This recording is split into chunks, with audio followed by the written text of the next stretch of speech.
Hi dears. അപ്പോൾ എല്ലാ ദിവസവും ഞാൻ ഓരോ കഥകളിങ്ങനെ പറയുന്നുണ്ട്. അപ്പോൾ നിങ്ങൾക്ക് കഥകൾ ഇഷ്ടപ്പെടും എന്ന് വിശ്വസിക്കുന്നു. ഇന്നും നമ്മളൊരു കഥ കൃഷ്ണഭഗവാനെക്കുറിച്ച് തന്നെയാണ്.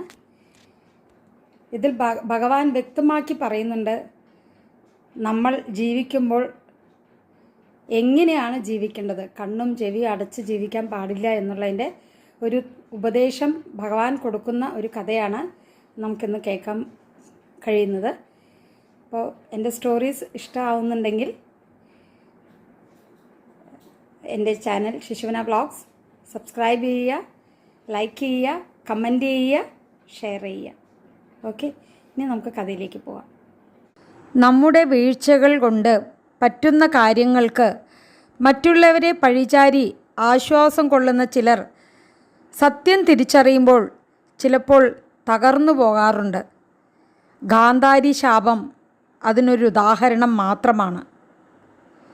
18 ദിവസത്തെ മഹാഭാരത യുദ്ധം കഴിഞ്ഞ് പാണ്ഡവരും ശ്രീകൃഷ്ണനും ശ്മശാനമുഖമായ ഹസ്തിനപുരത്തെത്തിയപ്പോൾ ശ്രീകൃഷ്ണ ഭഗവാനെ കണ്ടയുടൻ കോപവും സങ്കടവും നിരാശയും എല്ലാം കൊണ്ട് നിറഞ്ഞ വേദനയോടെ സ്ഥലകാലബോധമില്ലാതെ ക്രൂധയായ ഗാന്ധാരി പരുഷ വാക്കുകളാൽ ശ്രീകൃഷ്ണനെ ശപിച്ചു.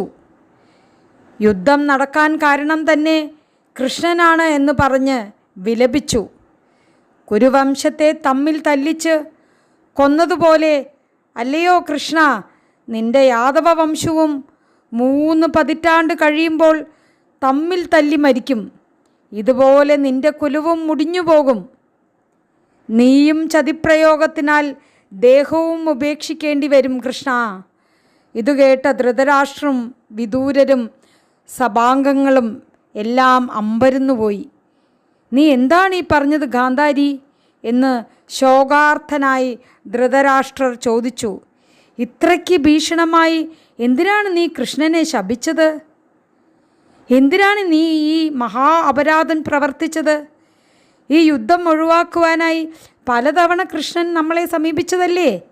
എന്നാൽ നമുക്ക് മക്കളുടെ ദുർവാശിക്ക് മുൻപിൽ ഞങ്ങൾക്ക് ഒന്നും ചെയ്യാൻ സാധിച്ചില്ല. അതിൻ്റെ പരിണിത ഫലമല്ലേ ഈ യുദ്ധം? എന്നിട്ട് നീ കൃഷ്ണനെ മാത്രം കുറ്റക്കാരനായി കണ്ട് ഇത്രയ്ക്ക് ഘോരമായ ശാപം നൽകിയത് ഒട്ടും ശരിയായില്ല. ഇത് കേട്ട് പൊട്ടിക്കരഞ്ഞുകൊണ്ട് ഗാന്ധാരി ശ്രീകൃഷ്ണനോട് മാപ്പ് ചോദിച്ചു. എന്നാൽ ഒരു പുഞ്ചിരിയോടെ ഭഗവാൻ ഗാന്ധാരിയെ മാറോട് ചേർത്ത് പുണർന്നുകൊണ്ട് പറഞ്ഞു, അമ്മേ, അമ്മയുടെ ശാപം ഞാൻ ശിരസാ വഹിക്കുന്നു. അമ്മ പറഞ്ഞ ഈ കാര്യങ്ങൾ ഭാവിയിൽ നടക്കേണ്ടത് തന്നെയാണ്. അത് നിശ്ചയിക്കപ്പെട്ടിട്ടുള്ളതാണ്. എന്നാൽ അമ്മ സ്വന്തം കാര്യത്തിൽ വന്ന പിഴവിനെ മനസ്സിലാക്കിയതേയില്ല.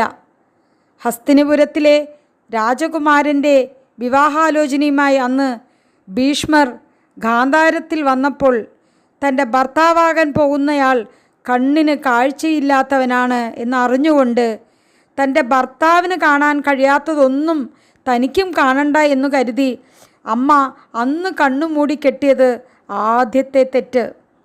സ്വന്തം ഭർത്താവിൻ്റെയും മക്കളുടെയും കണ്ണായി വർത്തിക്കേണ്ടവൾ സ്വന്തം കണ്ണു മൂടിക്കെട്ടി വിധിയിൽ നിന്നും ഒളിച്ചോടി.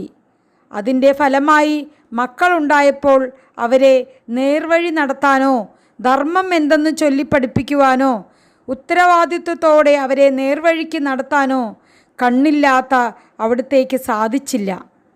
അതിനാൽ കുട്ടിയിലേ തന്നെ അവരുടെ മനസ്സുകളിൽ വൈരാഗ്യത്തിൻ്റെ വിത്ത് വിതയ്ക്കാൻ മറ്റുള്ളവർക്ക് സാധിച്ചു. ക്രോധത്തിനും അഹങ്കാരത്തിനും അടിമപ്പെട്ട് അധർമ്മികളും അഹങ്കാരികളുമായ അവർ ഇന്ന് ഭൂമിയിൽ നിന്ന് തന്നെ ഇല്ലാതെയായി. എന്നാൽ സ്വന്തം ഭർത്താവ് ഇല്ലാതിരുന്നിട്ടും പോലും കുന്തി മാതാവ് തൻ്റെ മക്കളെ ധർമ്മവും സത്യവും നീതിയും ജീവിതത്തിൽ പുലർത്താൻ പഠിപ്പിച്ചു. അവർ അതിൽ അധിഷ്ഠിതമായി വളർന്നു. അതിനാൽ അവർ ഇന്നും ജീവിച്ചിരിക്കുന്നു. വാശിയും വൈരാഗ്യവും കൊണ്ട് മനുഷ്യൻ ഒന്നും നേടുന്നില്ല. ധർമ്മവും നീതിയും സത്യവും നമ്മുടെ ജീവിതത്തിലുണ്ടെങ്കിൽ എല്ലാം നേടാൻ നമുക്ക് കഴിയും. അതിനാൽ കൗരവന്മാരുടെ ഈ ദുരാവസ്ഥയ്ക്ക് കാരണം അമ്മ തന്നെയാണ്. ഒരു മാതാവിൻ്റെ സാമീപ്യവും പരിചരണവും മക്കൾക്ക് നൽകേണ്ട സമയത്ത് അമ്മ അവരിൽ നിന്നും അകന്നു നിന്നു. ഇതുകൊണ്ടാണ് ദുര്യോധനാദികൾ അഹങ്കാരത്തോടും ദുർബുദ്ധിയോടും കൂടി വളരാൻ ഇടയായത്. അതുതന്നെയാണ് അവരുടെ നാശത്തിൻ്റെ കാരണവും. അതാത് സമയങ്ങളിൽ ചെയ്യേണ്ടുന്ന കാര്യങ്ങൾ അതാത് സമയങ്ങളിൽ ചെയ്യാതെ പിന്നീട് പരിതപിച്ചിട്ട് എന്താണ് ഫലം? ഇങ്ങനെ പറഞ്ഞ് കൃഷ്ണൻ ഗാന്ധാരിയെ ആശ്വസിപ്പിച്ചു. തൻ്റെ തെറ്റു മനസ്സിലാക്കിയ ഗാന്ധാരി കൃഷ്ണനെ പുണർന്ന് മാപ്പപേക്ഷിച്ചു. കൃഷ്ണൻ അപ്പോഴും ചെറുപുഞ്ചിരിയോടെ അവിടെ നിന്നു. ഈ കഥ നിങ്ങൾക്കെല്ലാവർക്കും ഇഷ്ടപ്പെട്ടു കാണും, ഇതിൻ്റെ മൂല്യം മനസ്സിലാക്കി കാണുമെന്ന് കരുതുന്നു. ഇഷ്ടപ്പെട്ടിട്ടുണ്ടെങ്കിൽ എൻ്റെ ചാനൽ സബ്സ്ക്രൈബ് ചെയ്യുക. Thank you for watching. കൂടുതൽ കഥകളുമായി അടുത്ത ദിവസം നമ്മൾക്ക് കാണാം. ബൈ.